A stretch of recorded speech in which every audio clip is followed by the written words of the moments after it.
नमस्कार दोस्तों, SBI securities morning podcast में आपका फिर से स्वागत है। आज के पॉडकास्ट में हम निफ्टी और बैंक निफ्टी में क्या उम्मीद करें इस पर चर्चा करेंगे और साथ ही ऐसे कौन से सेक्टर्स हैं, ऐसे कौन से स्टॉक्स हैं जिन पर आपको आज के दिन और आने वाले कुछ सत्रों के लिए ध्यान केंद्रित करना चाहिए, उस पर भी बात करेंगे। हम प्राइस एक्शन पर्सपेक्टिव से देखें तो निफ्टी और बैंक निफ्टी दोनों ने ही एक बहुत ही रेंज बाउंड जो है ट्रेडिंग सेशन कल दिखाया, जो कि एक फ्लैट क्लोजिंग को इंडिकेट करता है। अगर हम मिड कैप और स्मॉल कैप को देखें तो यहाँ पर फिर से रिलेटिवली बेहतर प्रदर्शन जो है वो दिखा और ये तकरीबन 1.25% की तेज़ी के साथ क्लोज होने में कामयाब रहे। हालांकि हमें लगता है कि मिड कैप और स्मॉल कैप इंडाइसेस से बेहतर अगर हम हो सके तो रिलेटिव स्ट्रेंथ जहाँ है चार्ट्स पर मिड कैप और स्मॉल कैप इंडाइसेस में जिन स्टॉक्स में है वहाँ पर ट्रेड करना या वहाँ पे बने रहना ज़्यादा बेहतर होगा।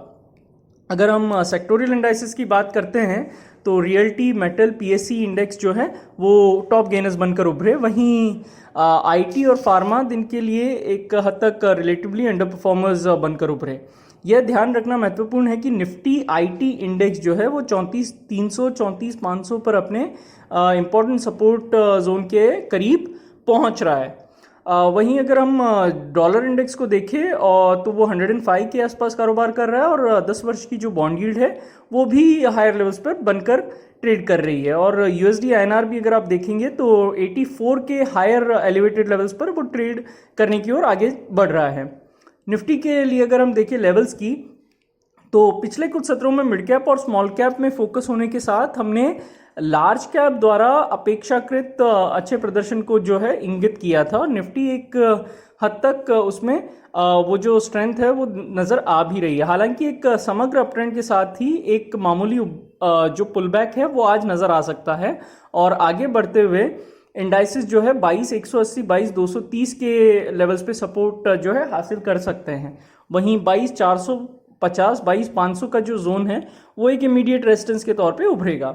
22,520 के स्तर के ऊपर कोई भी स्थायी कदम जो है निफ्टी में शॉर्ट टर्म में 22,650 22,680 की ओर एक जो है शॉर्ट कवरिंग अपन बोल सकते हैं वो दिखा सकता है। यही अगर 22,180 के नीचे इंडेक्स फिसलता है तो 22,050 22,020 ये उसके बाद के इंपॉर्टेंट लेवल्स बनकर उभरेंगे। ओआई डेटा देखते हैं फ्रेंड्स तो 0.90 पर पीसीआर प्लेस्ड है। वहीं 22,400 22,500 के स्ट्राइक में कॉल राइटिंग, 22,200 22,300 के स्ट्राइक में पुट राइटिंग हमको नजर आ रही है। आने वाले कुछ सत्रों के लिए अगर रेंज निकालते हैं इस डेटा के आधार पर तो 22,180 से 22,500 ये रेंज निफ्टी में बन सकती है। बैंक निफ्टी भी देखें तो उसने भी एक रेंज बाउंड सेशन जो है कल दिखाया। इसके बाद दो प्रमुख बैंकों द्वारा कॉन्ट्रेरियन मूल्य कार्रवाई के कारण एक फ्लैट क्लोजिंग दिखी। एचडीएफसी बैंक यहाँ पॉजिटिव ट्रेड करता हुआ नजर आया, वहीं आईसीआईसीआई बैंक जो है नेगेटिव ट्रेड करता हुआ दिख रहा था कल। आगे जब तक इंडेक्स 47,000 47,100 पर रखे गए अपने सपोर्ट के ऊपर है तब तक 47,550 47,650 के जोन की ओर वापस रिबाउंड कर पाएगा। वहीं 47,650 के ऊपर अगर टिकता है तो 47,830 से 47,950 की ओर यह रैली एक्सटेंड होती हुई हमको नजर आ सकती है। यदि इंडेक्स यहां पे ध्यान देने वाली बात है कि 46,950 के नीचे फिसलता है तो 46,750 से 46,600 तक तेज बिकवाली भी हमको नजर आएगी। और ओआई पर देखें तो पीसीआर 1.1 पर प्लेस्ड है, जो बैंक निफ्टी पीसीआर 1.1 से 0.9 तक आ गया है तो वहां पे थोड़ी सी एक कमजोरी हमको नजर आ रही है।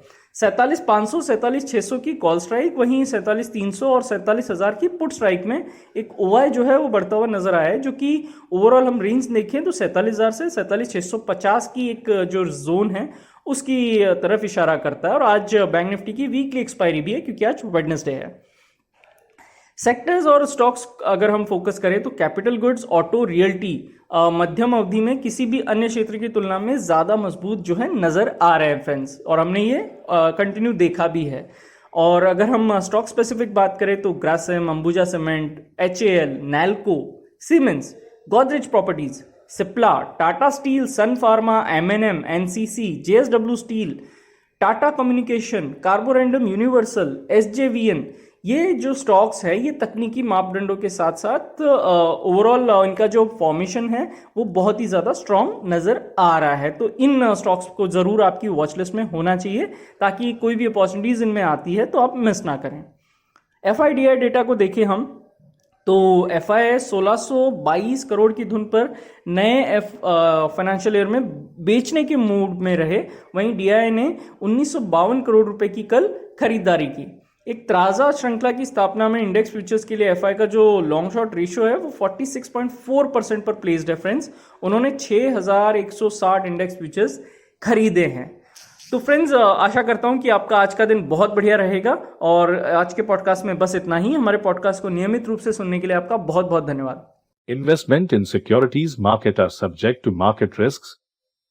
Read all the related documents carefully before investing.